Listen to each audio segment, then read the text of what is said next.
ایک دفعہ کا ذکر ہے، ایک بادشاہ اپنے خدمتگاروں سپاہیوں کے ساتھ سامانیہ سفر تیار کر کے ایک روز شکار پر گیا۔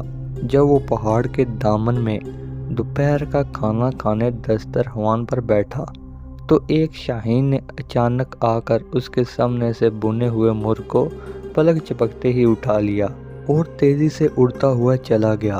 بادشاہ یہ بنا ہوا مرغ کھانا چاہتا تھا، لیکن وہ دیکھتے کا دیکھتا ہی رہ گیا۔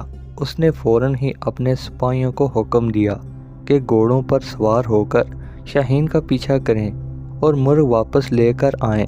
فوراً ہی لشکر روانہ ہو گیا، یہاں تک کہ شاہین کا تعاقب کرتا ہوا پہاڑ کے دامن میں جا پہنچا، اور اس کے بعد جب سپاہیوں نے دیکھا کہ شاہین پہاڑ کی دوسری جانب جا چکا ہے تو فوراً ہی یہ سپاہی گھوڑوں سے اتر گئے اور پہاڑ کی بلندی پر جا پہنچے۔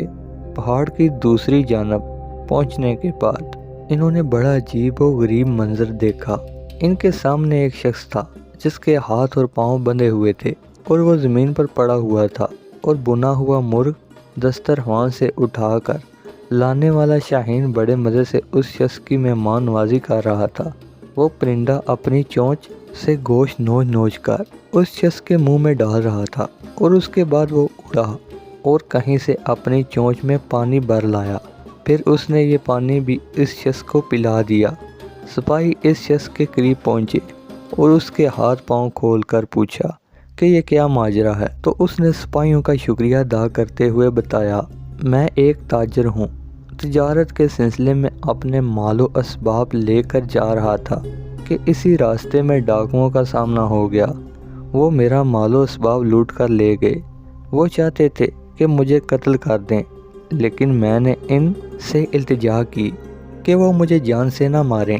وہ کہنے لگے، ہمیں اس بات کا ڈر ہے کہ تم کسی طرح آبادی تک پہنچ جاؤ گے، اور اس کے بعد ان لوگوں نے مجھے اور میرے خچر کو باندھ دیا اور چلے گئے۔ پھر دوسرے دن یہ پرندہ میرے لیے کہیں سے روٹی لے کر آیا اور یہ بنا ہوا مرغ لے آیا ہے۔ روزانہ 2 مرتبہ یہ پرندہ میری مہمان نوازی کرتا ہے۔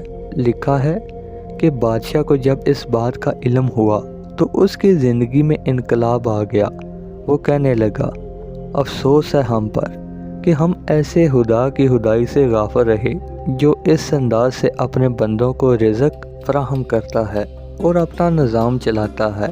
یہ کہہ کر بادشاہ نے اپنی حکومت سے کنارہ کشی اختیار کر لی اور اپنے زمانے کا عابد و زاہد شخص بن گیا۔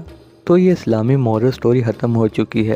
اگر آپ کو اس طرح کی اور بھی سٹوریز چاہیے دیکھنے کو تو کائنڈلی ہمارے چینل کو سبسکرائب کر دیں، کیونکہ ہمارا چینل بچوں کے لیے بیسٹ سٹوریز پرووائڈ کرتا ہے۔